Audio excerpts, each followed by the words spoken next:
Subscribe the Motegaonkar Sir's RCC YouTube channel and press the bell icon for latest updates and videos.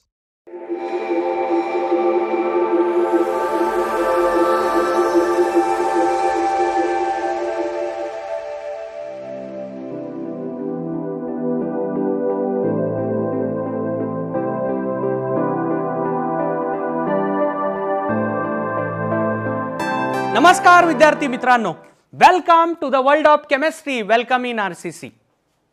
बेटा previous क्लासमध्ये आपण discuss केला होता एक भारी concept, activation energy.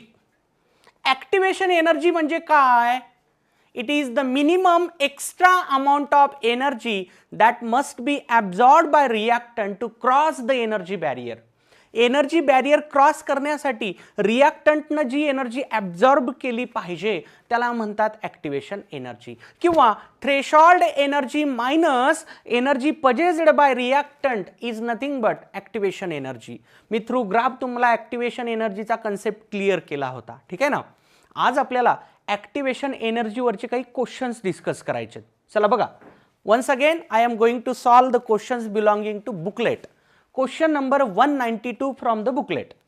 For the chemical process, energies are plotted in graph. एक graph दिलाय आपल्याला, याच्यात एनर्जी आणि प्रोग्रेस ऑफ रिॲक्शनचा हा ग्राफ आहे. Which of the following is correct? तर आपल्याला 4 स्टेटमेंट दिलेत, यापैकी करेक्ट कुठलं हे बघायचंय. आता मॅक्झिमम स्टुडंट काय करतात बघा, ऑल ऑफ दिस आन्सर असलं की त्याला डायरेक्ट टिक करतात, ठीक आहे ना. बेटा मॅक्झिमम टाइम जरी तसं होत असलं, ऑलवेज तसं होत नसतं, ठीक आहे ना. आता या आन्सरचं पाहू आपण, या क्वेश्चनचं आन्सर पाहू येतं का नाही. ऑल ऑफ दिस जर आलं तर मग म्हणणार सर कशाला सॉल्व केलं. नाही, ऑल ऑफ दिस जरी ऑप्शन असलं, सगळे ऑप्शन तुम्हाला कंपल्सरीली चेक करायचे आहेत बघा. डायरेक्टली ब्लाइंडली त्याला आन्सर कधीच ट्रीट करायचं नाही. पाहूयात आपण. पहिलं, it is the exothermic reaction delta H equal to B minus A. चला बघा, प्रिव्हियस क्लासमध्ये मी ग्राफ काढून दाखवले होते. आता हा कोण असेल बेटा? हा कोण असेल? हा रिॲक्टंट असेल, बरोबर आहे. आणि हा कोण असेल? प्रोडक्ट. मला सांगा, रिॲक्टंटची एनर्जी मोठी आहे का प्रोडक्टची? रिॲक्टंट वर दिसायला रिॲक्टंटची एनर्जी प्रोडक्टपेक्षा मोठी आहे, म्हणजे ही नक्कीच एक्झोथर्मिक रिॲक्शन आहे. आता हे जे सांगितलं त्यांनी, delta H equal to B minus A, एनर्जीचा डिफरन्स बघा. प्रोडक्टची एनर्जी बी आहे आणि रिॲक्टंटची एनर्जी ए आहे, बरोबर आहे. फायनल मायनस इनिशियल करत असतो आपण, बी मायनस ए, म्हणजे बरोबर झालंय. Delta H equal to B minus A, प्रोडक्टची एनर्जी बी आहे, रिॲक्टंटची ए आहे, बी मायनस ए, करेक्ट. पुढे बघा आता, threshold energy E equal to A plus C. Threshold energy म्हणजे काय असते रे? ही बॅरियरची एनर्जी एवढी बघा. हे ई इक्वल टू मी ए प्लस सी म्हणू शकतो ना, नक्कीच ना. बघ रे, E equal to A plus C म्हणलं तर काही बिघडत नाही ना. हे बघ, हे एवढं ई आहे, हे ए आहे, हे सी आहे. E equal to A plus C म्हणजे हे पण बरोबर आलं, हे पण बरोबर आलं. आता हे पाहूयात आपण, activation energy of forward reaction आणि activation energy of backward reaction. मी ग्राफवरच दाखवण्याचा प्रयत्न करतो बेटा. ही सी काय असेल बघा, सीला मी म्हणू शकतो activation energy of forward reaction. बघा ना, फॉरवर्ड म्हणजे रिॲक्टंटचं प्रोडक्ट. हे बघा ना, एवढं हे ॲक्टिवेशन एनर्जी आहे सी फॉरवर्ड रिॲक्शनची, ठीक आहे ना. आता बॅकवर्ड रिॲक्शन म्हणजे प्रोडक्टचं रिॲक्टंट हे डी, ठीक आहे ना. D equal to activation energy of backward reaction. आता त्यांचं म्हणणं आहे की बॅकवर्डची व्हॅल्यू फॉरवर्डपेक्षा जास्त आहे. नक्कीच ना, बघ ना, हे डी आहे. डी मोठं का सी मोठं रे? नक्कीच डी मोठं. D greater than C, therefore activation energy of backward reaction will be greater than activation energy of forward reaction. तर बेटा हे सगळे स्टेटमेंट करेक्ट निघत आहेत, म्हणून याचा आन्सर काय असेल? All of this. नोट करा. पहा बेटा, पुढचा क्वेश्चन वन्स अगेन बुकलेटचा क्वेश्चन आहे. 195. In which of the following case EA of backward reaction is greater than that of forward reaction. EA energy of activation energy, ठीक आहे ना. बघा, क्वेश्चनचा अर्थ असा, activation energy of backward reaction greater than activation energy of forward reaction कोणामध्ये आहे यांच्यापैकी, असा क्वेश्चन झाला, ठीक आहे ना.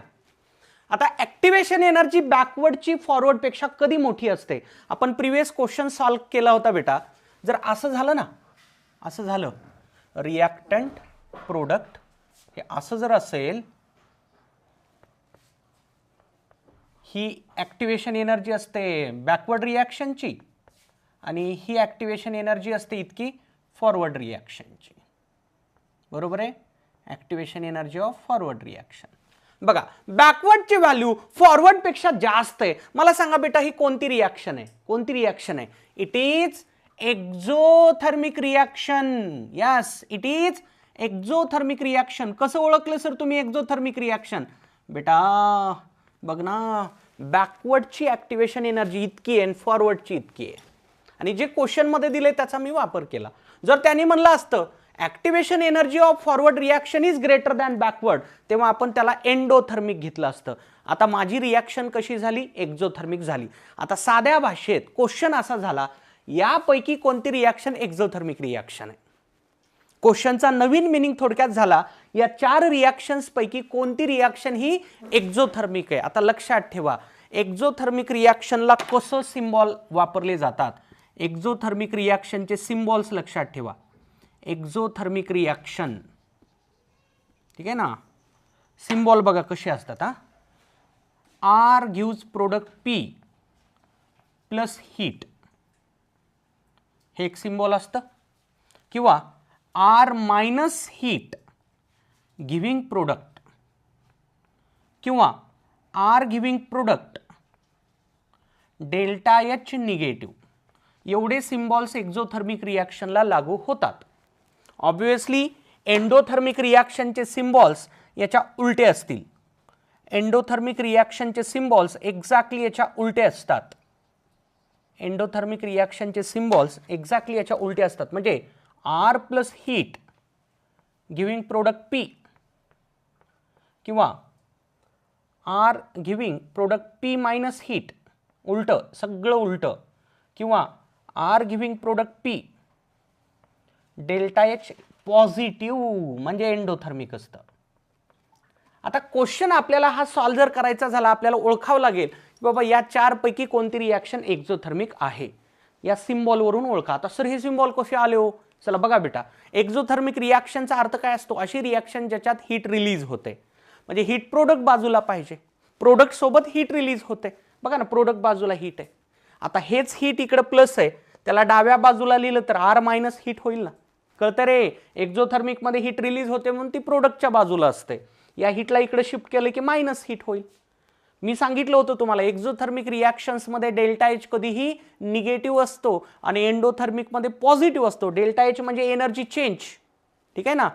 प्रोडक्टची एनर्जी कमी असते रिॲक्टंट पेक्षा. बघा ना, इथं पण वाटलं तर ग्राफमध्ये प्रोडक्टची एनर्जी कमी आहे म्हणून खाली काढलाय आपण, रिॲक्टंटची जास्त आहे म्हणून डेल्टा एच निगेटिव्ह असतो. एंडोमध्ये उलट. एंडोचा अर्थ काय? हीट इज ॲब्झॉर्ब्ड, म्हणजे रिॲक्टंट ॲब्झॉर्ब करणार आहे, ठीक आहे ना. हे हीट इकडे लिहिलं की मायनस हीट झालं आणि याचा डेल्टा एच कसा असतो? पॉझिटिव्ह असतो, ठीक आहे ना.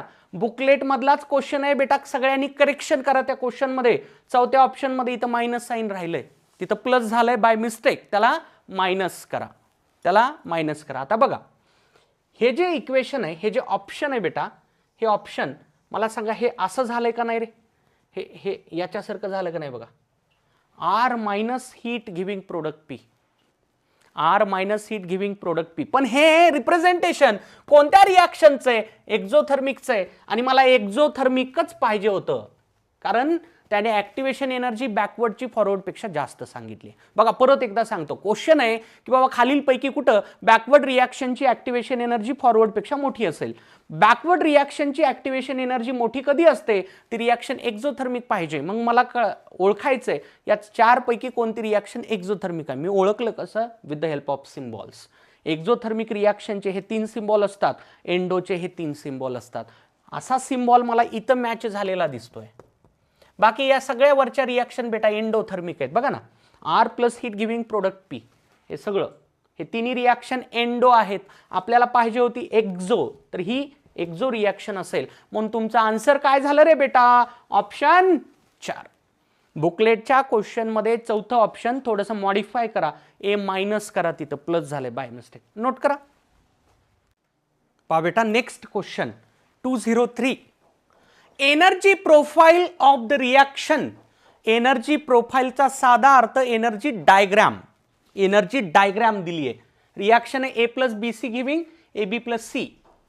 Which of the following statement is true, कोणतं स्टेटमेंट ट्रू असेल. Threshold energy 100 kilo joule. EF कधी कधी बघा EAF असं न देता EF पण देता, समजून जायचंय. Activation energy of forward reaction EB, sorry हे EB आहे. Activation energy of backward reaction, ठीक आहे ना, व्हॅल्यूज त्याबरोबर आहेत का सांगायच्यात. Delta H plus 20 reaction endothermic. ठीक आहे, सोपं काम आहे बघा. या डायग्रामलाच आपण व्यवस्थित रीड करूयात थोडंसं, ठीक आहे ना. आता बघा इथून इतकं हे प्रोडक्ट टू रिॲक्टंटची ऍक्टिव्हेशन एनर्जी असेल. बघा हे एवढं किती, हा हे 60 आहे बघ रे, बघा सगळेजण, हे 60 आहे आणि हे 100 आहे. हे 60 आहे, हे 100 आहे, हे 40 होईल ना. मान्य आहे, मान्य आहे. 40 हे बघ रे, एवढं 40 होऊन जाईल. आता बघा हा पॉईंट 40 आहे आणि हे 100 आहे, म्हणजे हे इथून इतकं 60 होऊन जाईल. बघा ना 40 आणि 100 आहे, हा डिफरन्स बघा. 100 - 40 करा, किती होईल? 60 होईल. हे तसंच केलंय आपण. हा पॉईंट 100 आहे आणि हा पॉईंट 60 आहे. 100 - 60 किती? 40. पण या व्हॅल्यू कोणत्या आहेत रे बेटा? बघा हे आहे तुझं activation energy of backward reaction आणि हे काय आहे तुझं activation energy of forward reaction. मान्य आहे सगळ्यांना? रिॲक्टंट टू प्रोडक्ट तिथली ऍक्टिव्हेशन एनर्जी फॉरवर्डची ऍक्टिव्हेशन एनर्जी असते. प्रोडक्ट टू रिॲक्टंट तिथली ऍक्टिव्हेशन एनर्जी बॅकवर्ड रिॲक्शनची ऍक्टिव्हेशन एनर्जी असते. व्हॅल्यू काढले आपण, ठीक आहे ना. आता थ्रेशोल्ड एनर्जी काढू आपण. थ्रेशोल्ड एनर्जी म्हणजे काय रे? बॅरियरची एनर्जी, या पॉइंटची एनर्जी. बघा ना, हे हा पॉइंट, हा पॉइंट, हा point, threshold energy. Threshold energy असेल, हा थ्रेशोल्ड एनर्जी किती असेल? 100 असेल, ठीक आहे ना. बघा थ्रेशोल्ड एनर्जी काढा. पिक पॉइंटची एनर्जी म्हणजे थ्रेशोल्ड एनर्जी किती आहे? 100 किलो जूल, ठीक आहे. ऍक्टिव्हेशन एनर्जी फॉरवर्ड रिॲक्शनची काढली आपण, किती आहे? 60 kilo joule. Activation energy backward रिॲक्शनची देखील काढून पाहिली, ती किती येते? 40 किलो जूल. आता राहिला डेल्टा एच. डेल्टा एच म्हणजे काय असतं रे? Product minus reactant. बघा हे एवढं डेल्टा एच असेल, इथून ते इतकं हे डेल्टा एच असेल. हे किती असेल बघा. आता हा पॉईंट 60 आहे, हा पॉईंट 40 आहे. 60 - 20 सॉरी 60 - 40 किती येईल रे? 20. आणि प्लसच येईल. उत्तर कसं येईल? प्लस येईल. अरे पाहता क्षणीच कळलं पाहिजे, प्रोडक्टची एनर्जी जास्त आहे. रिॲक्शन कोणती आहे? एंडोथर्मिक. प्रोडक्टची एनर्जी जास्त आहे रिॲक्टंट पेक्षा, रिॲक्शन इज एंडोथर्मिक. आणि किती यायला उत्तर तुझं? +20 यायला, ठीक आहे ना. डेल्टा एच यायला तुझा +20. आता बघा सगळे ऑप्शन चेक करा 1 बाय 1. थ्रेशोल्ड एनर्जी बरोबर यायला, फॉरवर्डची 60, बॅकवर्डची 40 बरोबर यायला, डेल्टा एच +20 यायला. एंडोथर्मिक हे तर पाहता क्षणीच कळते, असा ग्राफ दिलाय तुला, ठीक आहे ना. एक्झोचा असा असतो, एक्झोचा असा असतो, एंडोचा असा असतो. किती सोपं आहे बघा. एक्झो अशी असते, एक्झो अशी असते, एंडो अशी असते. Exo endo, exo endo, exo endo, exo endo, exo endo. Note करा. पहा बेटा पुढचा question. Given the energy profile for the reaction A + B giving C + D. रिॲक्शन दिली आहे, profile diagram. Okay, pick up the correct statement. 3 statement दिलेत. आता options आहेत 1 and 2 correct, only 1 correct, 2 correct, 1 2 3 all correct, असं ऑप्शन लिहिलेलं नाही, ठीक आहे ना. स्टेटमेंट फक्त लिहिलेत मी. आता बघूयात या डायग्रामचा वापर करून. ओके, आता पहा ऍक्टिव्हेशन एनर्जी, ठीक आहे. बॅकवर्ड रिॲक्शनची लिहितोय अगोदर. हे एवढं बॅकवर्ड रिॲक्शनचं असेल, इकडून तिकडं, ठीक आहे ना. हे किती येईल रे बाबा? x + y, x + y एवढं. बघ ना, हे एवढं x आहे आणि हे परत y आहे, x + y. ही काय असेल बेटा? बॅकवर्ड रिॲक्शनची ऍक्टिव्हेशन एनर्जी. EB लिहितो मी, हा EB बॅकवर्ड रिॲक्शनची ऍक्टिव्हेशन एनर्जी. आणि फॉरवर्डची असेल ही एवढी. फॉरवर्डची किती आहे बेटा? हे एवढं, एवढं x आहे, हे x आहे. हे काय असेल? Activation energy of forward reaction. मान्य आहे? आता बघा डेल्टा एच काय असतो? डेल्टा एच म्हणजे product energy minus reactant energy. हा एवढा तुमचा डेल्टा एच असेल, एवढा. कारण बघा ना, इथं प्रोडक्ट आहे आणि इथं रिॲक्टंट आहे, हे एवढा गॅप असेल, हा डेल्टा एच. आता मला सांगा हा पॉझिटिव्ह होईल का निगेटिव्ह होईल? रिॲक्शन कोणती आहे? एंडो का एक्झो? आता सांगितलं होतं मी. असं जर झालं एक्झो, डावा हात वर एक्झो, उजवा हात वर एंडो. डावावर Exo, उजवावर endo. डावावर आहे, उजवा खाली आहे, म्हणजे ही एक्झो रिॲक्शन आहे. एक्झोथर्मिक रिॲक्शनचा डेल्टा एच कधीही निगेटिव्ह असतो बेटा, लक्षात ठेवा. का सर? बेटा प्रोडक्टची एनर्जी कमी आहे, रिॲक्टंटची जास्त आहे. छोटा नंबर मायनस मोठा नंबर, आन्सर कसं येईल? निगेटिव्ह येईल. बघा ना, प्रोडक्टची एनर्जी कमी आहे, रिॲक्टंटची एनर्जी जास्त आहे. तो डिफरन्स नक्कीच कसा येईल? निगेटिव्ह येईल. एक्झोथर्मिक रिॲक्शनचा डेल्टा एच ऑलवेज निगेटिव्ह असतो, एंडोचा पॉझिटिव्ह असतो. आता आपण टेस्ट करूयात ऑप्शन्स. बघा, activation energy for the reaction C + D giving A + B is. मला सांगा, C + D giving A + B he reaction forward आहे का बॅकवर्ड आहे? बघा, ही रिॲक्शन आपली A + B giving C + D, ठीक आहे ना. हा R घ्या, हा P घ्या. C + D giving A + B म्हणजे ही बॅकवर्ड रिॲक्शन आहे बेटा. ही कशी रिॲक्शन आहे? प्रोडक्टचं रिॲक्टंट म्हणजे बॅकवर्ड रिॲक्शन झाली. बॅकवर्ड रिॲक्शनची ॲक्टिवेशन एनर्जी EB आपण काढली आहे. बघा किती आहे रे? X + Y. यांचं म्हणणं काय? X + Y. म्हणजे हे स्टेटमेंट करेक्ट झालं करेक्ट, ठीक आहे ना. आता बघा, delta H of the reaction A + B giving C + D, A + B giving C + D काय? निगेटिव्ह. डेल्टा एच निगेटिव्ह आहे आणि -Y म्हणलंय त्यांनी. बघा ना, येईल -Y येईल. डेल्टा एच मी सांगितलंय निगेटिव्ह, पण एवढं मॅग्निट्यूड तुम्हाला काय दिलंय? Y, ठीक आहे ना. -Y येऊन जाईल. हे पण बरोबर व्हायला. कळलं का रे? तुझा डेल्टा एच निगेटिव्ह येणार आहे कन्फर्म. किती निगेटिव्ह असेल हे एवढं ना. हे मॅग्निट्यूड बघ किती दिलंय तुला Y. साईन नसतात देत ते, साईन आपल्याला ठरवावं लागतं. साईन तुला याच्यावरून कळलं पाहिजे. ही रिॲक्शन एक्झो आहे, त्यामुळे डेल्टा एच निगेटिव्ह असेल. व्हॅल्यू Y दिली आहे, साईन मनानं लावलं -Y, ठीक आहे. थ्रेशोल्ड एनर्जी म्हणजे पिक पॉईंटची एनर्जी असते बेटा.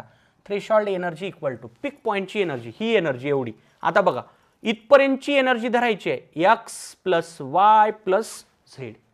इथून एवढा असेल ना ती energy, X + Y + Z, X + Y + Z. म्हणजे हे पण बरोबर यायला रे बाबा, सगळंच बरोबर यायलं. All are true. मागच्या क्वेश्चनचा आन्सर पण ऑल आर करेक्टच. आन्सर सांगितलं नाही म्हणचाल, नाही तर तिन्ही स्टेटमेंट करेक्ट यायला होतं म्हणजे ऑल ऑफ द अबव होतं. तसंच हे सगळं ऑल करेक्ट, सगळे स्टेटमेंट करेक्ट निघत आहेत. तर बेटा असे क्वेश्चन्स ॲक्टिवेशन एनर्जी पॉईंटवर तयार होतात. Graphical questions. तुम्हाला काय काय लक्षात ठेवायचं? एक्झो रिॲक्शन ओळखता आली पाहिजे. एक्झो वर असतं, रिॲक्टंट वर, प्रोडक्ट खाली. एक्झो रिॲक्टंट खाली, प्रोडक्ट वर एंडो. डेल्टा एच एक्झोचा निगेटिव्ह असतो तर एंडोचा पॉझिटिव्ह असतो, ठीक आहे. ॲक्टिवेशन एनर्जी बॅकवर्डची मोठी असते एक्झोमध्ये बॅकवर्ड मोठं, एंडोमध्ये फॉरवर्डची ॲक्टिवेशन एनर्जी बॅकवर्डपेक्षा मोठी असते. उलट एक्झोमध्ये backward activation energy is greater than forward activation energy. Forward आणि बॅकवर्ड कळते ना आपल्याला. फॉरवर्ड म्हणजे रिॲक्टंटचं प्रोडक्ट, बॅकवर्ड म्हणजे प्रोडक्टचं रिॲक्टंट, उलट, ठीक आहे ना. ॲक्टिवेशन एनर्जीसाठी तुम्हाला ग्राफ्स कळणे महत्त्वाचे आहेत. एक्झो आणि एंडोचे ग्राफ मी मागच्या लेक्चरमध्ये डिटेलमध्ये सांगितले होते बेटा. ते ग्राफ जर कळलेले असतील तर हे सगळे क्वेश्चन एकदम साधारण आहेत. थ्रेशोल्ड एनर्जी म्हणजे काय? तर वरची एनर्जी, एकदम पिक पॉईंटची एनर्जी, या पॉईंटची एनर्जी. आता ही एनर्जी म्हणजे सगळंच आलं, हे प्लस हे प्लस हे. मान्य आहे? नोट करा. पहा बेटा, पुढचं डिस्कशन, पुढचा पॉइंट ऍक्टिवेशन एनर्जी. आता इथून पुढे प्रत्येक पॉइंट मध्ये येणारच आहे, ठीक आहे ना. Effect of temperature on reaction rate. Temperature बदलल्यानंतर रिॲक्शनच्या रेटवर काय परिणाम होतो? आता रिॲक्शन रेटच नाही, रेट कॉन्स्टंटचा देखील इथं आपल्याला विचार करावा लागतो. Because rate constant is a measure of rate of reaction. जेवढा रेट कॉन्स्टंट मोठा असतो, ऑब्व्हियसली रेट ऑफ रिॲक्शन देखील तेवढा मोठा असतो. रेट ऑफ रिॲक्शन आणि रेट कॉन्स्टंटचं रिलेशन पण डायरेक्ट आहे, ठीक आहे ना. रेट कॉन्स्टंट वाढणे म्हणजे रेट ऑफ रिॲक्शन वाढणे असं तुम्ही डायरेक्टली म्हणू शकता. तर आपल्याला डिस्कशन करायचं आहे बाबा, टेम्परेचर वाढवल्यानंतर रेट ऑफ रिॲक्शन आणि रेट कॉन्स्टंटवर नेमका परिणाम काय होतो. परिणाम तर ऑलरेडी आपण पाहिलेला आहे. Rate of reaction is directly proportional to temperature. Rate constant is also directly proportional to temperature. तर त्याच्या आता फक्त थोडंसं खोलात जायचं आहे. ठीक आहे ना. हा पॉईंट थोडासा मोठा असेल बेटा. याच्यामध्ये आपल्याला टेम्परेचर कोइफिशियंट म्हणजे काय ते पाहायचं आहे. त्यानंतर आर्हेनियस इक्वेशन आहे ते इक्वेशन पाहायचं आहे. त्याचे ग्राफ येतात परत आणि त्याचे क्वेश्चन्स. ठीक आहे ना. तर या पर्टिक्युलर पॉईंटचा पार्ट 1, याचा part 1 temperature coefficient. Temperature coefficient. Temperature coefficient. Temperature coefficient. ठीक आहे. टेम्परेचर कोइफिशियंटचा सिम्बॉल असतो म्यू और एन. म्यू और एन. आता बघा टेम्परेचर कोइफिशियंट म्हणजे काय, मी अगोदर अर्थ सांगतोय. समजा तुमच्याकडे के ची व्हॅल्यू आहे 300 केल्विन टेम्परेचर वाली काहीतरी व्हॅल्यू आहे. ठीक आहे ना. समजा ही आहे एक्स. रेट कॉन्स्टंटची व्हॅल्यू समजा तुमच्याकडे परत एक दुसरी आहे 310 केल्विन वाली वाय. ठीक आहे, लक्षात घ्या. रेट कॉन्स्टंटची व्हॅल्यू 300 केल्विन टेम्परेचर असताना समजा आहे एक्स आणि रेट कॉन्स्टंटची व्हॅल्यू 310 केल्विन टेम्परेचर असताना आहे वाय. मी जर y डिवायडेड बाय एक्स केलं, y डिवायडेड बाय एक्स केलं तर याला म्हणलं जातं temperature coefficient. So what is temperature coefficient? It is the ratio of two rate constants. Temperature coefficient हा दोन रेट कॉन्स्टंटचा रेशो असतो. आता कोणते दोन रेट कॉन्स्टंट? त्या दोन रेट कॉन्स्टंटच्या टेम्परेचरमध्ये फरक कितीचा असावा? 10 डिग्रीचा असावा. 10 डिग्री टेम्परेचर डिफरन्स असतानाचे, बघा ना 10 डिग्रीचा डिफरन्स आहे टेम्परेचरचा. ठीक आहे ना. दोन रेट कॉन्स्टंटचा जर तुम्ही रेशिओ काढला याला काय म्हणलं जातं? Temperature coefficient. बेटा येईल तुमच्या लक्षात. मी थोडंसं स्टँडर्ड लँग्वेज मध्ये लिहितोय आणि नंतर आपण एक्झाम्पल थ्रू देखील हे पाहूयात. ठीक आहे. बघा definition. Definition. The ratio of two rate constants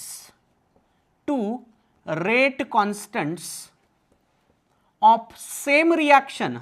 ते दोन्ही रेट कॉन्स्टंट्स एकाच रिॲक्शनचे असावे लागतात. Two rate constants of same reactions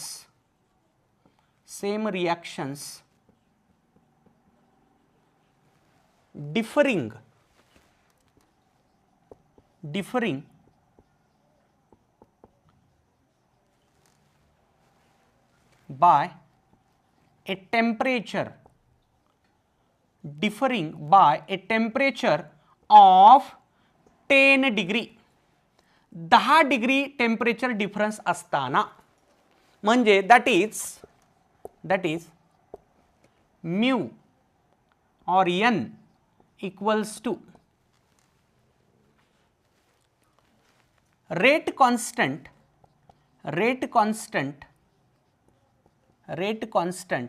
at t plus 10 degree divided by rate constant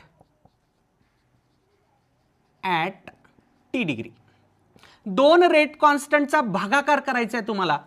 एक rate constant t plus 10 degree वाला आहे आणि दुसरा रेट कॉन्स्टंट t डिग्री वाला आहे. बघा ना या दोन्हीमध्ये फरक किती टेम्परेचरचा झाला रे बाबा? 10 डिग्रीचा. म्हणजे एक्झाम्पल म्हणून लिहितो मी इथं. एक्झाम्पल समजा हे तुम्ही घेतलंय 300 केल्विन वाला रेट कॉन्स्टंट, तर तुम्हाला खाली भागाकारामध्ये दुसरी व्हॅल्यू 290 केल्विन टेम्परेचर वाल्या रेट कॉन्स्टंटची घ्यावी लागेल. बघा ना फरक किती आहे. हे व्हॅल्यू मी एक्झाम्पल म्हणून लिहिले आता समजण्यासाठी. तुम्हाला दोन रेट कॉन्स्टंटचा भागाकार करायचा आहे. एक rate constant t plus 10 degree वाला आहे आणि दुसरा रेट कॉन्स्टंट t डिग्री वाला आहे. पण लक्षात घ्या या दोन्ही व्हॅल्यू एकाच रिॲक्शनच्या रेट कॉन्स्टंटच्या असल्या पाहिजेत. ठीक आहे ना. म्हणजे समजा तुमच्याकडे एक रेट कॉन्स्टंटची व्हॅल्यू एखाद्या रिॲक्शनची 300 केल्विन टेम्परेचर असतानाची, त्याच रिॲक्शनची तुमच्याकडे रेट कॉन्स्टंटची व्हॅल्यू आहे 290 केल्विन टेम्परेचर असतानाची. तुम्ही जर या दोन्हीचा भागाकार केलात तुम्ही म्हणणार temperature coefficient for that particular reaction. खूप सोपं काम आहे. 10 डिग्री टेम्परेचर डिफरन्स असतानाचे रेट कॉन्स्टंट्स. ठीक आहे ना, किंवा यालाच असं लिहिता येतं के ॲट टी प्लस 10 डिग्री, ठीक आहे ना, divided by K at T degree, K at T degree. आता बघा याच्याबद्दलची एक नोट सांगणार आहे, ठीक आहे ना. पहिली note, for most of the reactions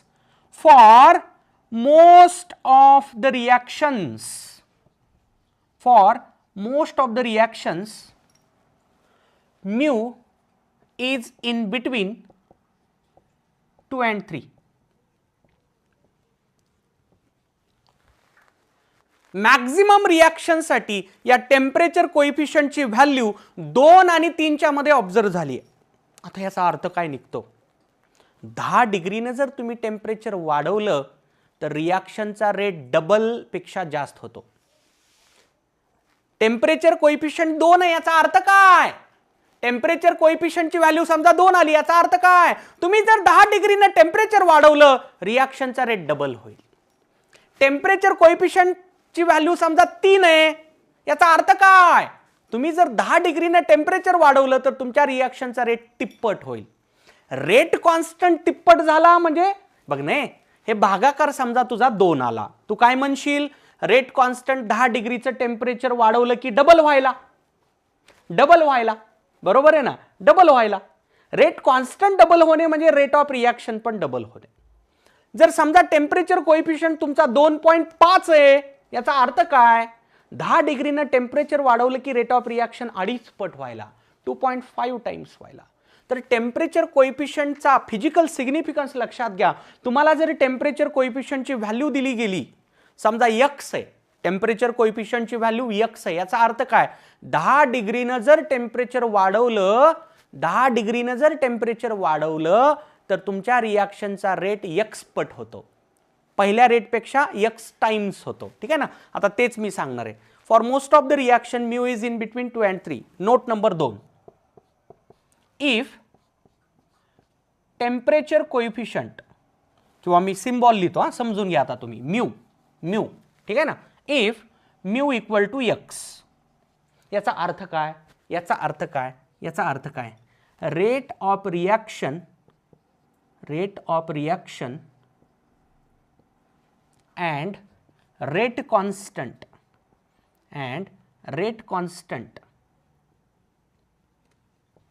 becomes x times on increasing temperature by 10 degree. तुम्ही 10 डिग्रीने जर टेम्परेचर वाढवलं आणि त्या रिॲक्शनचा जर समजा टेम्परेचर कोइफिशियंट x असेल, याचा अर्थ काय होतो माहिती का, रिॲक्शनचा रेट x पट होतो पहिल्या रेटपेक्षा, रेट कॉन्स्टंट x पट होतो पहिल्या रेटपेक्षा. माझा पॉइंट लक्षात घ्या. समजा एक रिॲक्शन आहे, त्याचा टेम्परेचर कोइफिशियंट 3 दिला गेला, याचा अर्थ तुम्ही काय घेणार, बाबा मी त्या रिॲक्शनचं जर टेम्परेचर 10 डिग्रीनं वाढवलं तर माझ्या रिॲक्शनचा रेट 3 पट होतो, पहिल्या रेटपेक्षा 3 पट होतो, ठीक आहे ना. माझ्या रिॲक्शनचा टेम्परेचर कोइफिशियंट 2 असणे म्हणजे याचा अर्थ काय, अर्थ सांगता आला पाहिजे, ठीक आहे ना, अर्थ सांगता आला पाहिजे की बाबा मी जर 10 डिग्रीनं टेम्परेचर वाढवलं तर माझ्या रिॲक्शनचा रेट हा डबल होणार आहे. पॉइंट लक्षात घ्या, त्यासाठी ही नोट सांगितली. If mu equal to x, rate of reaction and rate constant becomes x times, x पट होतात, दुप्पट तिप्पट, तसं x times on increasing temperature by 10 degree. आता महत्वाची गोष्ट, सर हे डिग्री टेम्परेचर कोणतं घ्यायचं हो, सेल्सिअस घ्यायचं केल्विन घ्यायचं. बेटा टेम्परेचर डिफरन्सला युनिट मॅटर करत नाही, तू सेल्सिअस घे नाही केल्विन घे, काहीच फरक पडत नाही. बघ कस काय, समजा T1 घेतलं मी 27 डिग्री सेल्सिअस आणि T2 घेतलं 37 डिग्री सेल्सिअस. आता सेल्सिअस मधला फरक काढ, किती यायला, 10. मान्य, सेल्सिअस मधला फरक कसा यायला, 10. आता तू याला केल्विन मध्ये कन्वर्ट कर. 27 डिग्री सेल्सिअस म्हणजे किती केल्विन रे बाबा, 300 केल्विन. 37 डिग्री सेल्सिअस म्हणजे किती रे बाबा, 310 केल्विन. बेटा आता डिफरन्स काढ तू, 10च येतो ना. टेम्परेचर डिफरन्स ज्या ज्या पॉइंटमध्ये असतं ना बेटा, तिथं टेम्परेचरच्या युनिटला काही बंधनच नसतं, मिनिंगलेस बनतं ते. ठीक आहे ना, युनिट तिथं मिनिंगलेस बनतं, कारण तुम्ही डिफरन्स सेल्सिअसमध्ये घ्या नाही केल्विनमध्ये घ्या, तो तर सारखाच निघतो. म्हणून इथं तुमच्या मनात येऊ नये सरांनी इथं पुढे सेल्सिअस लिहायचं विसरलेत का काय, किंवा केल्विन लिहायचं विसरलेत का काय. मी विसरलो नाहीये. ठीक आहे, इथं युनिट मॅटरच करत नाही. टेम्परेचर डिफरन्स म्हणलं ना संपलं. तू सेल्सिअसचा डिफरन्स काढ नाही, केल्विनचा काढ नाही, फॅरनाईटचा काढ, तो कसा असतो बेटा, सारखाच निघतो. कोणत्याही युनिटमध्ये टेम्परेचर डिफरन्स काढल्यानंतर तो सारखाच येतो. म्हणून इथं काही टेन्शन टेम्परेचरच्या युनिटची घेण्याची गरज नाही. पॉईंट लक्षात घ्या, कन्सेप्ट लक्षात घ्या. आपण काय पाहतोय, टेम्परेचर कोएफिशियंट. थोडक्यात सांगायलो फटाफट बघा, टेम्परेचर कोएफिशियंट म्हणजे काय, दोन रेट कॉन्स्टंटचा रेशिओ आहे. कोणते दोन रेट कॉन्स्टंट, एक T+10 डिग्री वाला आणि दुसरा T डिग्री वाला, म्हणजे 10 डिग्रीचा टेम्परेचरचा फरक असावा लागेल. अशी दोन रेट कॉन्स्टंट एकाच रिॲक्शनचे. या टेम्परेचर कोएफिशियंटची व्हॅल्यू 2 आणि 3च्या मध्ये मॅक्झिमम रिॲक्शनसाठी ऑब्झर्व झालेली आहे. ठीक आहे ना. जर टेम्परेचर कोएफिशियंट x आहे, याचा अर्थ काय, तुम्ही जर 10 डिग्रीनं त्या रिॲक्शनचं टेम्परेचर वाढवलं तर तुमचा रेट आणि रेट ऑफ रिॲक्शन आणि रेट कॉन्स्टंट एक्सपट होतात जुन्या रेटपेक्षा. कळलं का रे बाबा, कळलं का रे बाबा, नोट करा बेटा. या रेट कॉन्स्टंटशी कनेक्टेड, रेट कॉन्स्टंट आणि टेम्परेचर कोएफिशियंटशी कनेक्टेड एक रिलेशन आहे जे तुमचा टाइम सेव्ह करेल कॅल्क्युलेशन मधला. बघा रिलेशन असं आहे, K2/K1 म्हणजे हा फायनल रेट कॉन्स्टंट, हा इनिशियल रेट कॉन्स्टंट. ठीक आहे, फायनल आणि इनिशियल म्हणजे हा T+10 वाला आणि हा T वाला, असा त्याचा अर्थ, equals to mu raise to power T2 - T1 भागिले 10. हा माझा टाइम सेव्ह करतं बेटा.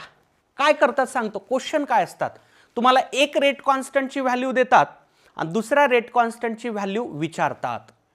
टेम्परेचर कोएफिशियंट दिलेला असतो, टेम्परेचर कोएफिशियंट म्यू दिलेला असतो, दोन्ही टेम्परेचर्स देखील दिलेले असतात. बेधडक इथं तुम्ही आन्सर टाकू शकता.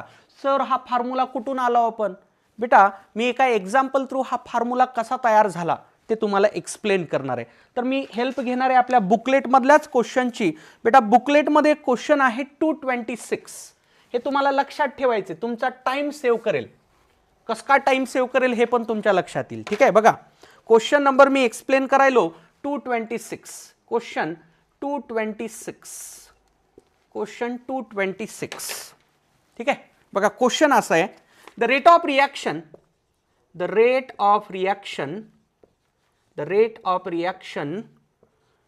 is doubled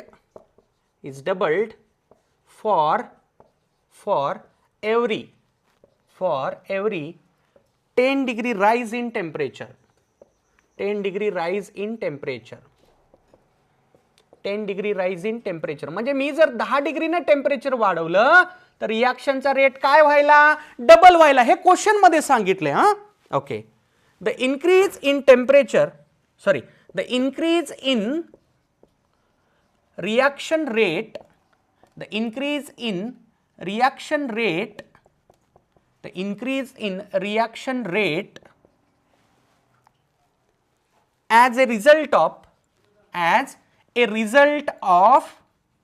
as a result of temperature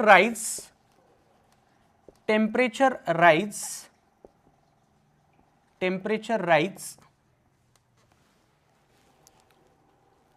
from 10 degree to 100 degree each. क्वेश्चनचा अर्थ लक्षात घ्या. एक काहीतरी रिॲक्शन आहे, त्या रिॲक्शन मध्ये जेव्हा मी 10 डिग्रीने टेम्परेचर वाढवण्याचा प्रयत्न केला तेव्हा रिॲक्शनचा रेट कसा झाला, डबल झाला. 10 डिग्रीनं मी टेम्परेचर वाढवलं तर रिॲक्शनचा रेट डबल व्हायला. याचा अर्थ माझ्या रिॲक्शनचा टेम्परेचर कोएफिशियंट किती आहे बेटा, 2 आहे. 10 डिग्रीनं टेम्परेचर वाढल्यानंतर रेट दुप्पट व्हायला, म्हणून टेम्परेचर कोएफिशियंट मी म्हणू शकतो 2 दिलाय. आता क्वेश्चन काय, the increase in reaction rate as a result of temperature rise from 10 degree to 100 degree is. म्हणजे तुम्ही 10 डिग्रीनं टेम्परेचर वाढवलं तर रेट दुप्पट होतो. 10 डिग्रीचं 100 डिग्री केल्यानंतर रेट किती पट होईल? ठीक आहे ना. या क्वेश्चनमध्ये याचं सोल्युशन बघा, फॉर्म्युल्याशिवाय पण करून दाखवतो आणि फॉर्म्युल्यानं पण करून दाखवतो. ठीक आहे ना. Given mu equal to 2. Sir तुम्हाला कसं कळलं म्यू इक्वल टू 2? बेटा इथं हे sentence rate of reaction is doubled for every 10 degree rise म्हणलंय, म्हणून मी म्हणतोय म्यू 2. ठीक आहे ना. आता बघा टेम्परेचर 10चं करायचं मला 100. 10 डिग्री मी कसं लिहितोय बघा, 20 डिग्री, 30 डिग्री, 40 डिग्री. ते आम्ही लहान असताना 10, 20, 30, 40, 50, 60, 70, 80, 90, 100 असं खेळत होतो. हे तुम्हाला काही माहीत नसेल, तुम्हाला फक्त एकच माहिती आहे, मोबाईलमधला गेम. ठीक आहे ना. आता मी जे खेळलंय तेच लिहायला इथं 40, 50, 60, 70, 80, 90 आणि 100. ठीक आहे. 10-10 डिग्रीचा फरक करून मी हे लिहिलं, कारण मला टेम्परेचर कोएफिशियंट वापरायचा. बघा आता मी जर 10 डिग्रीचं टेम्परेचर 20 डिग्री केलं, रेट डबल होईल. 20चं 30 केलं, रेट आणखी डबल होईल, म्हणजे 4 पट होईल. 30चं 40 केलं, आणखी डबल होईल, म्हणजे 8 पट होईल. कळतंय का रे? मी 10 डिग्रीनं टेम्परेचर वाढवलं की रेट कसा होतो? दुप्पट होतो. 10 डिग्रीनं वाढवलं, दुप्पट झालं. आता 20 डिग्रीचं 30 डिग्री केलं, ठीक आहे ना, म्हणजे 10 डिग्रीचे 2 फरक आले ना याच्यात, आता 4 पट होईल रेट. 30चं 40 केलं, याच्या दुप्पट म्हणजे 8 पट होईल. 40चं 50, आता याचा दुप्पट म्हणजे 16 पट होईल. आता परत आणखी 10 म्हणजे आणखी दुप्पट 32 होईल. 60चं 70, 32चं दुप्पट 64 होईल. 70 ते 80, 64चं दुप्पट 128 होईल. 80 ते 90 परत दुप्पट किती होईल? 256 होईल. आणखी दुप्पट 512 होईल. म्हणजे तुम्ही जर 10 डिग्रीचं टेम्परेचर 100ला नेऊन पोचवलं तर रेट तुमचा 512 टाइम्स होईल. हे तुमचं फायनल आन्सर असेल. Rate will become therefore rate will become 512 times, 512 पट ओरिजिनल रेटच्या. कसं आलं कळतंय? बघा परत एकदा, तुम्हाला 10 पासून 100 डिग्री पर्यंत टेम्परेचर राईज करायचं आहे, पण मी 10-10च्या फरकानं लिहिलं. का बरं सर? कारण मला टेम्परेचर कोएफिशियंटचा कन्सेप्ट वापरायचा आहे. टेम्परेचर कोएफिशियंट कन्सेप्ट लागू कधी होतो? 10-10 डिग्रीचा टेम्परेचर फरक असेल तर. मी काय केलं बघा, 10चं 20 रेट दुप्पट होतो, हे त्यांनीच सांगितलंय. त्यांनी जर तिप्पट म्हणलं असतं तर मी इथं 3 सुरुवात केली असती. 10चं 20 केलं दुप्पट, 20चं 30 केलं आणखी दुप्पट, 2चं दुप्पट 4, 30चं 40 केलं, 4चा दुप्पट 8, परत 40चं 50 केलं, 8चा दुप्पट 16, 16चा दुप्पट, हे असं दुप्पट करत गेलो मी. का? तर हे क्वेश्चन मध्ये डबल्ड म्हणल्यामुळं. फॉर एव्हरी 10 डिग्री राईज म्हणले ना. हे बघा ना, हे पण महत्वाचं आहे. प्रत्येक 10 डिग्री टेम्परेचर तुम्ही जेव्हा वाढवताय तेव्हा तो रेट कसा व्हायला? दुप्पट व्हायला. बघा ना, फॉर एव्हरी राईज मी दुप्पट करत गेलोय. 2, 4, हे बघ रे, 2चा डबल 4, 4चा डबल 8, 8चा डबल 16, 16चा डबल 32, 32चा डबल 64, 64चा डबल 128, 128चा डबल 256, 256चा डबल 512 सॉरी. ठीक आहे ना. ही झाली एक मेथड, पहिली मेथड झाली. तुझं उत्तर आलं 512. आता दुसरी मेथड मी जी वर तुम्हाला सांगितली आहे, हा फॉर्म्युला जर मी वापरला तर बघूयात बरं. K2/K1 इक्वल्स टू, हा फॉर्म्युला वापरतो मी आता. हा फॉर्म्युला इथं वापरतो, बघा येतं का नाही ते. K2/K1 इक्वल्स टू म्यू किती दिलाय मला? 2, डबल म्हणलंय ना 2. T2 मायनस T1, T2 किती दिलाय बघा. T2 किती दिला? 100. याला केल्विन मध्ये करण्याची गरज नाही रे बाबा, कारण टेम्परेचरचा फरक आहे. टेम्परेचर डिफरन्सला युनिट मॅटर करत नाही. हां, लक्षात ठेवा. फिजिकल केमिस्ट्रीमध्ये फक्त टी दिसलं तर त्याला केल्विनमध्ये घ्यायचं असतं. डेल्टा टी दिसलं तर त्याला युनिट कन्वर्ट करण्याची गरज नाही. हे बघ रे, यालाच असं लिहिता येतं पुढे, mu raise to power delta T upon 10. हे आपण टेम्परेचरचा फरक काढायलो, इथं युनिट मॅटर करत नाही. 100 मायनस 10, 100 मायनस 10 हा टेम्परेचर फरक झाला, डिवायडेड बाय 10. आता हे सॉल्व करूया आपण. बघा, K2 upon K1 equals to 2चा पॉवर, हे बघा 100 मायनस 10 90 येईल, 90 डिवायडेड बाय 10 9 येईल, 2⁹9. सर आता याला कसं सॉल्व करता तो बघ बेटा, याला असं लिहिता येईल का, 2चा क्यूब इंटू 2चा क्यूब इंटू 2चा क्यूब, हे असं लिहिता येतं बेटा, कारण बेस सारखं असलं की पॉवरची बेरीज होते ना. बघा ना, 3 अधिक 3 अधिक 3 9 असं लिहिता येतं. 2चा क्यूब तर माहिती आहे सगळ्यांना 8 आहे, हे 8 आणि हे 8, 8 8 64 64 8 किती होतं बघा, ठीक आहे ना. हे 64 मल्टिप्लाइड बाय 8 करा, तुमचा आन्सर 512 येईल बाबा. किती येईल, 512. तू असं जा नाही असं जा, उत्तर 512. पण हे उत्तर कसं झालं सर, बेटा 2 रेट कॉन्स्टंटचा रेशिओ काढलास तू, ठीक आहे ना. म्हणजे याचा अर्थ काय होईल, K2 equals to 512 times K1, याचा अर्थ तोच झाला बेटा. K2 म्हणजे नंतरचा रेट कॉन्स्टंट, नंतरचा, आणि हा सुरुवातीचा रेट कॉन्स्टंट. सुरुवातीच्या रेट कॉन्स्टंटच्या कंपॅरिझनमध्ये नवीन रेट कॉन्स्टंट हा 512 पट असणार आहे. मी मगाशी पण सांगितलं होतं बेटा, रेट ऑफ रिॲक्शन आणि रेट कॉन्स्टंटचं रिलेशन डायरेक्ट असतं. जर रेट कॉन्स्टंट वाढलं तर रेट ऑफ रिॲक्शन डेफिनेटली वाढत असतो. रेट कॉन्स्टंट 512 पट झाला म्हणजे रेट ऑफ रिॲक्शन पण 512 पट होईल, ठीक आहे ना. आता ते तुम्ही ठरवा, either to follow this technique और दिस टेक्निक, ठीक आहे ना. टेम्परेचर कोइफिशियंट 2 दिल्यानंतर ही मेथड सोपी जाते, पण टेम्परेचर कोइफिशियंट जर 3 दिला तर जरा काम वाढतं, ठीक आहे ना. तुम्हाला जर हे सोपं वाटत असेल, नो इश्यू, नो इश्यू, ठीक आहे ना. हे कळलं ना कसं लिहिलं ॲरोवर मी, ते फॉर एव्हरी 10 डिग्री त्यांनी डबल करा असं सांगितलंय, क्वेश्चन मध्ये सांगितलंय, मी डबल करत गेलोय. असं उत्तर काढलं, 512 पट आलं, ठीक आहे ना. फॉर्म्युला वापरा, फॉर्म्युल्यामधून पण काय मिळतं, 512 पटच मिळतं. कळलं का, होतील का असे क्वेश्चन सॉल्व. मग 10 डिग्रीनं टेम्परेचर वाढवल्यानंतर रेट ऑफ रिॲक्शन आणि रेट कॉन्स्टंटवर होणारा परिणाम आपण आज स्टडी केला, ठीक आहे ना.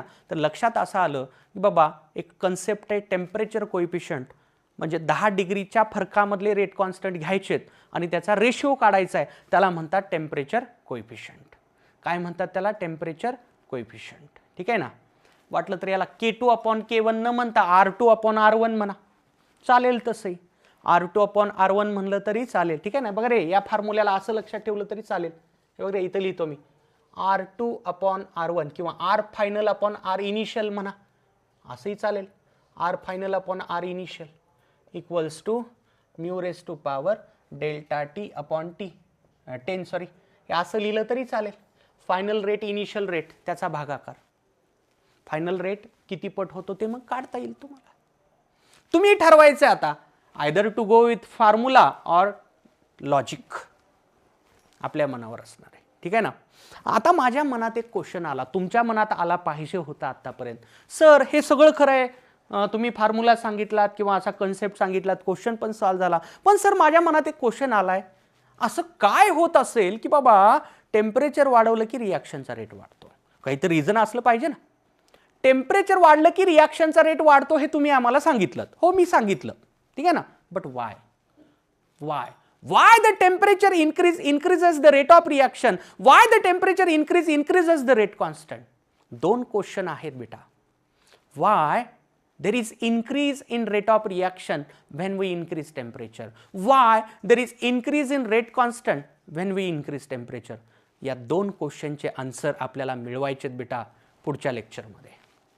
या दोन क्वेश्चनचे आन्सर आपल्याला पुढच्या लेक्चरच्या बिगिनिंगमध्येच मिळवायचेत आणि त्यानंतर दोन रेट कॉन्स्टंटचा परत विचार करणारे एक इक्वेशन आहे बेटा, आर्हेनियस इक्वेशन, त्याची एक स्टडी करायची. भेटूयात बेटा नेक्स्ट लेक्चरमध्ये, पाहूयात why there is increase in rate of reaction when we increase temperature. Thank you.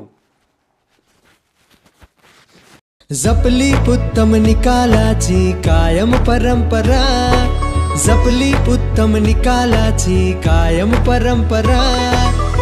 RCC म्हणजे युगानुयुगे उत्तुंग यशोधारा.